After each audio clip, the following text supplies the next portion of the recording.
दोस्तों, पिछली बार जब लॉकडाउन हुआ था तो शासन को सभी लोगों के ऊपर निगाहें थी। उन्होंने लोगों के इलाज के साथ साथ खाने पे, पीने पे, मेडिकल पे, अन्य चीज़ों पे पूरा ध्यान दिया था। उसके साथ साथ उन्होंने जो ध्यान दिया था वो आर्थिक स्थिति के ऊपर भी दिया था, जिससे बैंक की किस्तें लगभग 6 महीने के लिए बढ़ा दी थी। अन्य खर्चे पे ब्रेक कर दिया था, रिकवरी पे ब्रेक किया था, प्रकरण कोर्ट कचहरी पे ब्रेक किया था। इसके कारण लोगों को थोड़ी राहत मिली थी और वो नहीं संभलने वाला लॉकडाउन था।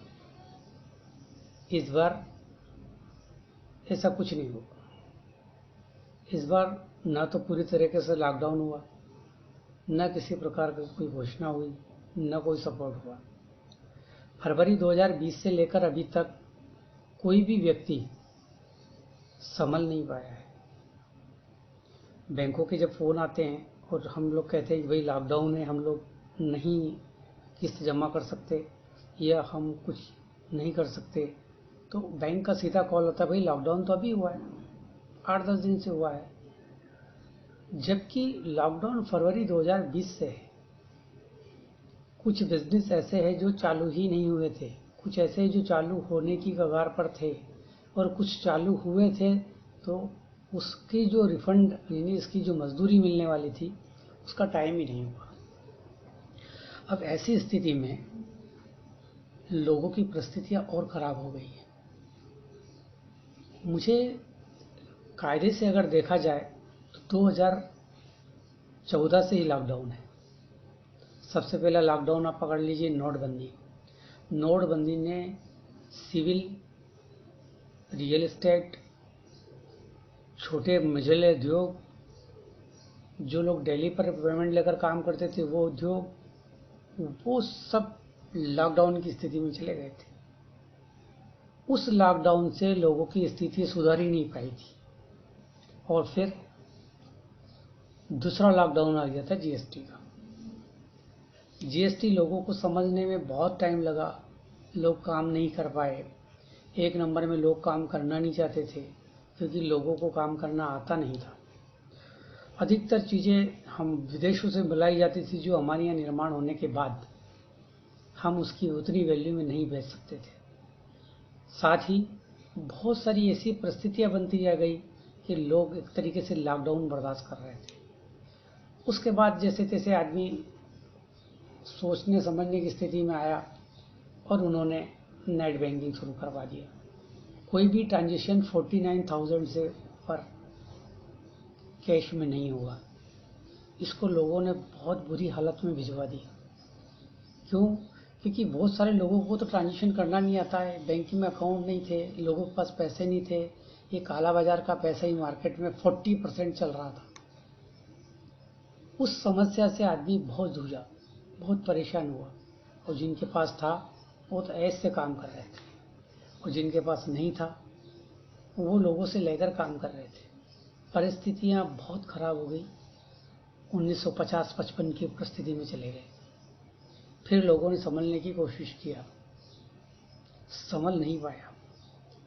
देश अमेरिका तो नहीं बन पाया लेकिन बेहाल जरूर हो गया। इसके बाद फिर लोगों ने उन स्थितियों के अंदर भी जीने की और अपनी बात करने की परिस्थिति में आए। फिर 2020 आया। 2020 ने तो कमाल कर दिया, लोगों को कहीं का नहीं छोड़ा। घर में बैठे बैठे सारी चीज़ें विनाश की तरफ अपनी आंखों से देखता रहा डूबता हुआ। मध्यम वर्ग लगभग 90% आदमी डूब गया। ऐसी स्थिति में आदमी को कुछ समझ में नहीं आया, घर में बैठा बैठा परेशान होता रहा। कोशिश किया कि वो परिस्थिति को संभाले और आगे बढ़े, लेकिन वैसा हो नहीं पाया। जैसे तैसे करके कुछ लोगों के बिजनेस चालू हुए, कुछ के नहीं चालू हुए। आज कोविड किस स्थिति में है, लेकिन प्रशासन क्या कर रहा है, दोनों चीज़ें हमारी आंखों के सामने हैं। पर आपको पता है 3 प्रकार से आदमी मर रहा है, आर्थिक, मेडिकल और जो कर्ज लेकर बैठा है उससे मर रहा है। एक तरफ पूरा लॉकडाउन है, दूसरी तरफ रिकवरी चालू है, तीसरी तरफ 1 साल का कर्जा अभी तक वो दे नहीं पाया जो बैठ के खाया, नया कर्जा उसको मिल नहीं रहा है।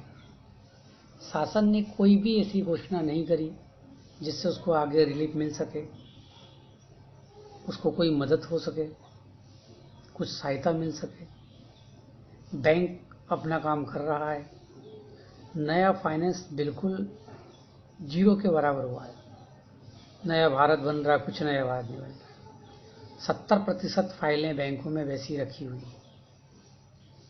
कई के पास तो बहाना होता है, सर्च वाले को कोविड हो गया, सर्च वाला कोविड से आया वैल्यूअल को हो गया, वैल्यूअल कोविड से निकला बैंक को हो गया, 6 महीने वैसे ही निकल गए, पता ही नहीं चल पाया। अब आदमी क्या करे, परिस्थितियां क्या करें। पूरा टीवी खोलकर आदमी रोज सुबह देखता है। हो सकता है शासन ने आर्थिक रूप की बीमारी, रिकवरी बीमारी का भी कोई इलाज ढूंढा होगा, कुछ सहयोग करा होगा, पर ऐसा नहीं हुआ। लॉकडाउन भी पूरी तरीके से नहीं हुआ। अगर लॉकडाउन भी पूरी तरीके से अगर हो जाता है तो बीच की जो कुछ कड़ियाँ हैं वो समाप्त हो जाएगी, तो अपने आप कोविड थोड़ा वो होगा। इस बार तो मौत की संख्याएं भी बहुत बढ़ गई है। अंदर से आदमी क्या सोच रहा है, आप क्या सोच रहे हैं, ये जरूर साझा करें, एक दूसरे तक भेजें। कुछ लोग दहशत से मर रहे हैं, डर से मर रहे हैं, कुछ लोग आर्थिक से मर रहे हैं। बीमारी से ज़्यादातर लोगों की वैसे ही जान जा रही है। पूरा 2 सप्ताह में सोचता रहा, क्या बोलूं, क्या कहूं। मेरे मन में ख्याल आया और मैंने आपके सामने रखा। अच्छा लगे सब्सक्राइब कर लोगों तक भेजना। आप भी अपनी बात को रखना, शासन को भेजना कि आर्थिक रूप से भी मदद लोगों की नहीं हुई। आर्थिक मिस बैंक, आर्थिक मिस ब्याज, आर्थिक मिस कर्ज, आर्थिक मिस, आप समझ रहे हैं, उससे भी निजात चाहिए। नमस्कार।